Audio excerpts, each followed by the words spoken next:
ಸ್ವತ್ತಲ್ಲ, ಭಾರತ ಮಾತೆ ಈ ದೇಶದ ಸ್ವತ್ತು, ಪ್ರತಿಯೊಂದು ಪ್ರಜೆಯ ಸ್ವತ್ತು, ಪ್ರತಿಯೊಬ್ಬ ನಾಗರಿಕನ ಸ್ವತ್ತು.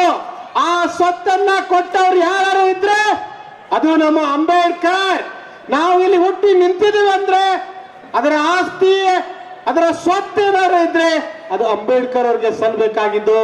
ಅಮಿತ್ ಶಾಜಿ ಅವರೇ, ನೀವಲ್ಲಿ ಕೂತ್ಕೊಂಡಿದ್ದೀರಲ್ಲ, ನಿಮಗೆ ಕೂತ್ಕೊಳ್ಳೋಕ್ಕೂ ಕುರ್ಚಿ ಕೊಟ್ಟು ಬರೆದಂತವರು, ಈ ದೇಶದ ಸಂವಿಧಾನವನ್ನ ಬರೆದಂತವರು ಅಂಬೇಡ್ಕರ್ ಅವರು. ಅವರನ್ನ ದೇವರಂದೇ ಮತ್ತೇನಂತಾರೆ, ನಿಮ್ಮ ಮನೆಯನ್ನು ದೇವರಾಗಿ ಪೂಜೆ ಮಾಡಕ್ ಕಲೀರಿ ಮೊದಲು. ಅಮಿತ್ ಶಾ ಅವರೇ, ಈ ದೇಶದ ನಾಗರಿಕರು ದಡ್ರಲ್ಲರೇ, ನಿಮಗೂ ಒಂದು ವೇಳೆ ಬಂದಿದೆ ಅಂತ ಕೊಟ್ಟಿದ್ದಾರೆ. ಮುಂಬರುವ ದಿನಗಳಲ್ಲಿ ಈ ದೇಶದ ಪ್ರತಿಯೊಬ್ಬ ನಾಗರಿಕನಿಗೂ ಸಹ ಒಂದೊಂದು ಮತ ಇದೆ. ಪ್ರಧಾನಿಗೂ ಒಂದು ಮತ, ಸಾಮಾನ್ಯ ಪ್ರಜೆಗೂ ಒಂದು ಮತ ಅಂತೇಳಿ ನಮ್ಮ ಸಚಿವರು ಹೇಳಿದ ಹಾಗೆ ಆ ಮತ AK-47 ಇವತ್ತು ಬಾಗಲಕೋಟೆಯಿಂದ ಪ್ರಾರಂಭವಾಗಿದೆ. ನಿಮ್ಮ ಸರ್ಕಾರವನ್ನ, ನಿಮ್ಮನ್ನ ಕೆಳಗಿಳಿಸುವವರೆಗೂ ಸಹ ಬಾಗಲಕೋಟೆ ಜಿಲ್ಲೆ ಇಡೀ ದೇಶಕ್ಕೆ ಮಾದರಿಯಾಗುವ ನಿಟ್ಟಿನಲ್ಲಿ ನಾವು ಪ್ರತಿಯೊಂದು ಪ್ರಜೆಗೂ, ಪ್ರತಿಯೊಂದು ಮನೆಗೂ ಮುಟ್ಟಿಸುವಂತ ವ್ಯವಸ್ಥೆಯನ್ನ ಮಾಡ್ತಾ ಇದ್ದೇವೆ. ಈ ದೇಶದ ಅಂಬೇಡ್ಕರ್ ಅವರನ್ನ ಅವಮಾನಿಸ್ತೀರಾ?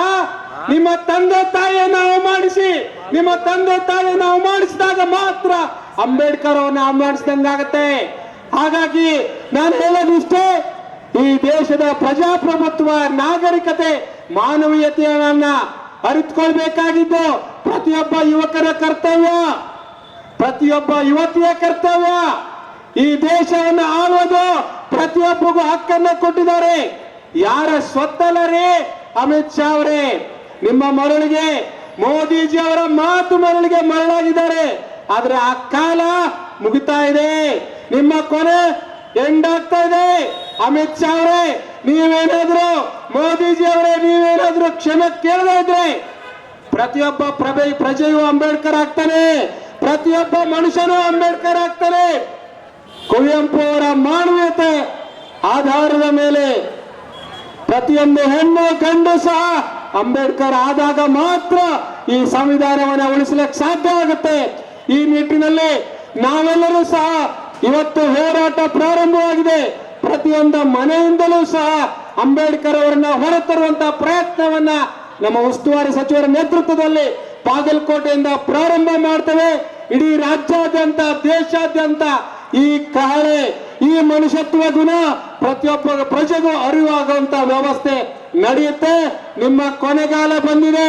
ನೀವು ಮಾತನಾಡಿದ್ದು ನಿಮ್ಮನ್ನ ಕೊನೆಗಾಣಿಸುವಂತ ವ್ಯವಸ್ಥೆ ಆಗತ್ತೆ ಅಂತ ಮಾತನ್ನ ಹೇಳ್ತಾ, ಅಮಿತ್ ಶಾ ಅವರೇ, ಈ ಕೂಡಲೇ ನೀವು ಕ್ಷಮೆ ಯಾಚಿಸಬೇಕು.